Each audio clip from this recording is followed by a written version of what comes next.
Right, how are we doing everybody? I hope you're all okay. I just wanted to mention something regarding a couple of videos ago where I talked about Titanfall, and I kind of wanted to clear the air just a little bit because a lot of people got a very big misconception of where I was going with that video and kind of took it in the wrong context. You see, the problem is doing YouTube when you're speaking to an audience of a relevant size is that people tend to, I don't know, they jump to conclusions, I suppose is the best way to put it. And not many people really listen to exactly what you're saying, and even when you come back on the comment section and say, look, I wasn't actually saying that, what I was saying was this, don't take it in the way that I'm meaning that. So what I'll basically say is, on a couple of uploads ago I talked about Titanfall, I showed some Titanfall gameplay, and I mentioned that I wasn't really enjoying the game. I just didn't feel it was for me. There was a few issues with the connection and the servers that it kept planting me into. Like I said, it keeps putting me in North American connections and whatever. And that was causing a few problems for me with regards to enjoying it. I was noticing that people were quite difficult to put down on their ass, where I was finding that I was quite easy to put on my ass from other people's perspective. So that's annoying when you're coming from a dedicated server point of view. But little things like that, and you know, certain ways the game's played. I've only really played attrition, which seems to be the popular one, so there was other avenues of the game that I haven't really experienced as well. And some people were coming back and actually giving me constructive criticism. Now, constructive criticism I can take. You know, don't get any misconception that just because I'm growing in channel size that my head grows with it, because it's not the case. I'm too down to earth for that. I do like to be criticised about certain things, and I will stand corrected and say, do you know what, okay, I accept that I'm wrong there, or thank you for the advice, I'll try that next time. People were saying that there's something in the bottom left hand corner that tells you how many Titans are out there. Some people were saying that I was planting my Titan in the wrong place. And some people out now just turned around and said, you're playing this like Call of Duty. And I respect that, because those are the guys that have watched my channel for however long and understand my game style. And they're the ones who will say, you're playing it exactly how you play Call of Duty. This isn't how you play it. You need to play it like this. Now, I take that on board, and I think thank you very much for that, because maybe I'll go back and I'll play some more Titanfall and I'll use the tactics that I've been given, and hopefully it will give me a better experience. What I don't like is when people kind of look into what I've said and, you know, add 2 and 2 together and get 10. Because I wasn't saying I hate Titanfall. What I was actually saying was, I'm just not enjoying it, you know? I don't feel it's for me. I'm not hating the game.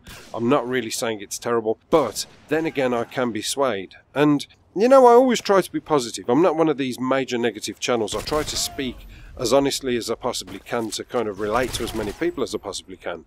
Bear in mind when Call of Duty Ghosts first came on the scene, I personally believe that me as an individual was quite open and honest and reluctant to say that I thought the game was a pile of shit. I said, look, give it a chance, maybe things will be improved. You know, this seems to be a bit of an issue, but hopefully they'll pick up on that and make some relevant changes to make the game more playable and enjoyable. Unfortunately, they didn't, so I kind of had to backtrack and say, do you know what, they didn't do this. I thought it would be good, but I was trying to be optimistic and I was being hopeful and trying to tell you guys to give it a chance. And I think some people did give it a chance. Some people criticised me even for giving it a chance and saying, you know, it's just going to suck like any other Call of Duty and you're jumping on the COD bandwagon, blah, blah, blah, blah, blah. But yeah, I don't mind taking constructive criticism. I will give Titanfall another shot. Obviously, I've paid the money for it. I'm not just going to let it gather too much dust. I will get it back out and give it another blast. But I totally understand that it's not like Call of Duty, and I understand that you've got to play it a completely different way. I'm so used to playing Call of Duty now that unfortunately I adapt all my game styles that I play any other game type into the Call of Duty way. Same as I did with Battlefield. You know, I understand Call of Duty isn't Battlefield and Battlefield isn't Call of Duty. Sometimes I've had to look at my Battlefield 4 gameplay and Battlefield 3 gameplay and say, I kind of messed that up.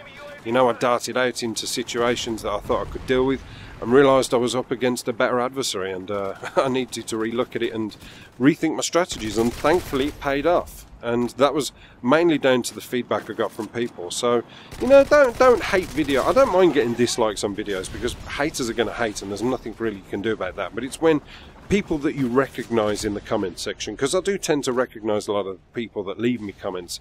It's when you get people that you recognise in the comment section that leave you silly comments and will jump to a conclusion and won't really have listened to the exact message you've laid out, and then you find that your other subscribers will kind of wade into the conversation and say, well, listen back to what he was saying, he wasn't saying that. he was saying this. So that's pretty much all I wanted to say about that, really. You know, I just kind of wanted to set the record straight just to keep some happy, nice karma on the Apocalypse channel. Simple as that. But yeah, the other thing I wanted to talk about is, it's quite funny actually, because I noticed on Twitter I decided to follow Sledgehammer Games just to kind of keep up to date with any Call of Duty news. And there's a lot of people who are really, I don't know, throwing a lot of advice their way. And the one thing I will say for Sledgehammer, I'm not going to come into it and say, oh, I think this is the one, I think this is the COD that's going to change everything. I've got a good feeling in my bladder things are going to be good. I really, really am holding out to see on the day, as I've done with every other Call of Duty since Modern Warfare 2, to see whether it is going to live up to its expectations. But I have noticed that people are throwing them kind of a lot of tidbits of information and their feelings. And it seems that Sledgehammer seem to be a little bit more responsive than Infinity Ward. Certainly Mark Rubin, anyway, who hasn't tweeted still, I think, since November. I don't know, I stopped following him, to be honest with you, but I just... I still think back to that, and I think that is some community manager. I know Tina, effectively, is the kind of community manager, but, you know, you think about this guy, he was the man that stood up in the audience in front of all those people with the director of Activision and said, this is our game, this is the innovation we're bringing, this is what we want to bring you to make your game experience so much better.